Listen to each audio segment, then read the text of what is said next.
মই তুফাজ্জল হকে কৈছোঁ, সাংবাদিক তুফাজ্জল হক। হয় হয় দাদা, ইতিমধ্যে পোহৰলৈ আহিছে শেহতীয়াকৈ এক অনুৰূপ ঘটনা খোজাইত এইবাৰ পৰিলক্ষিত হৈছে। এগৰাকী শিক্ষকৰূপী লম্পতে ছাত্ৰীক টিউচনৰ চলেৰে দৰ্শন কৰা ইতিমধ্যে খবৰ পোহৰলৈ আহিছে। এটা ঘটনা মাৰ নাওজতে আৰু এটা ঘটনা পোহৰলৈ আহিছে, কি ক'ব এই সন্দৰ্ভত?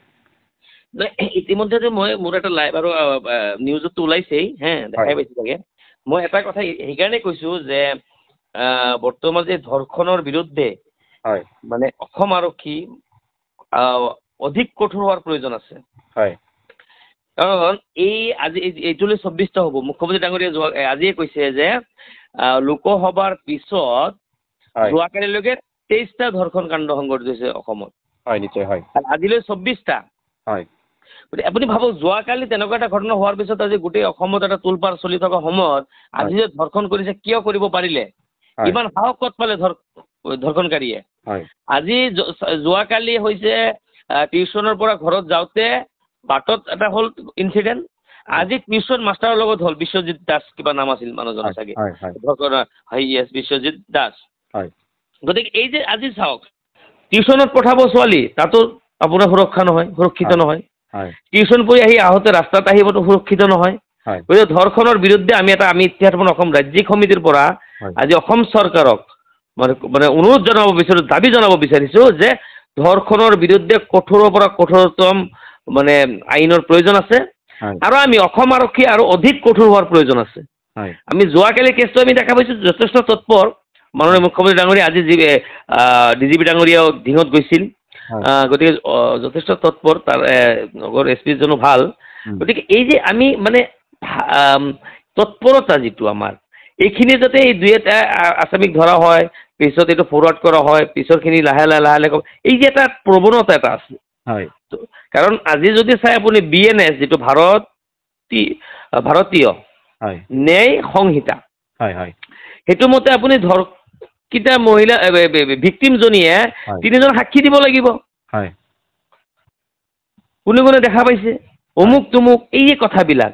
গতিকে এই যে এটা সুৰঙা এটা আছে আমাৰ আইন, এটা সুৰঙাৰ এটা হেৰি লৈ ধৰ্ষণকাৰীসকলে বিভিন্ন সময়ত বাচি যায়। আৰু ধৰ্ষিতা যিসকল ভিক্টিম, তেখেতসকলে জাষ্টিছৰ কাৰণে, ন্যায়ৰ কাৰণে একেবাৰে ঘূৰি সাবতৰি খাব লগা হয়। নিশ্চয়।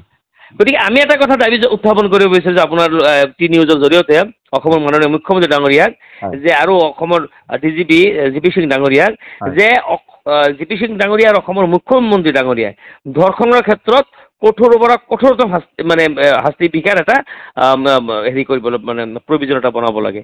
কাৰণ সেইকাৰণে লাগে, আজি চাওক, কালি কোনো কৈছে, আমি নামৰ কথা নহয়, ধৰ্মীয় কথা কোৱা নাই। আজি যাৰ ছোৱালী ধৰ্ষণ হৈছে সিহে বুজি পায় ধৰ্ষণ হোৱাৰ পিছত সেই ঘৰৰ পৰিৱেশটো কি হয়, আৰু সেই ছোৱালীজনীৰ লগত সমাজে পৰৱৰ্তী সময়ত কি ধৰণৰ ব্যৱহাৰ কৰে সেই পৰিয়ালটোহে গম পায়, যিটো পৰিয়ালৰ ছোৱালী ধৰ্ষণ হয়। গতিকে মই এজন পিতৃ, মই এজন ছোৱালীৰ পিতৃ হওঁ। মোৰ ছোৱালী কালি যেতিয়া স্কুলত যাব, টিউচন পঢ়োতে টিউচন মাষ্টৰৰ লগত হ'ব, সুৰক্ষিত নহয়। টিউচন পঢ়ি ঘৰত অহা সময়ত সুৰক্ষিত নহয়।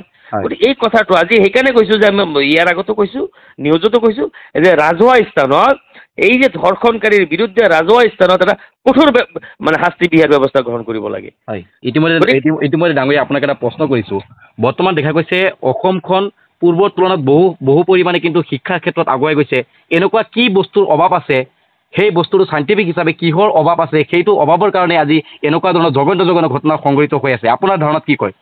এতিয়া চাওক, পূৰ্বতকৈ শিক্ষাৰ হাৰ যথেষ্ট বৃদ্ধি পাইছে, এইটো একদম সঁচা কথা।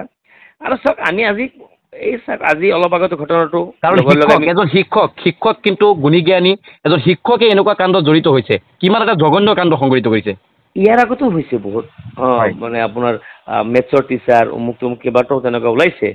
গতিকে কথাটো হ'ল যে শিক্ষিত হয়, এইটো এটা বেলেগ, শিক্ষিত হয় কিন্তু চৰিত্ৰটো ভাল নহয়। গতিকে চৰিত্ৰ ভাল কৰিব লাগিব, মানসিকতা ভাল কৰিব লাগিব। আৰু মানসিকতা কেতিয়া ভাল হয় জানে? যেতিয়া আপুনি কোনোবা হাত এৰে এটা চৰ দিবচোন, সহ্য নকৰে, হাতটো বান্ধি লাঠি দি কোবাবচোন, সহ্য কৰিব। গতিকে লাঠি দি হাত বান্ধি লাঠি দি কোবোৱা যেটা হেৰি, সেনেকুৱা হ'ব লাগিব।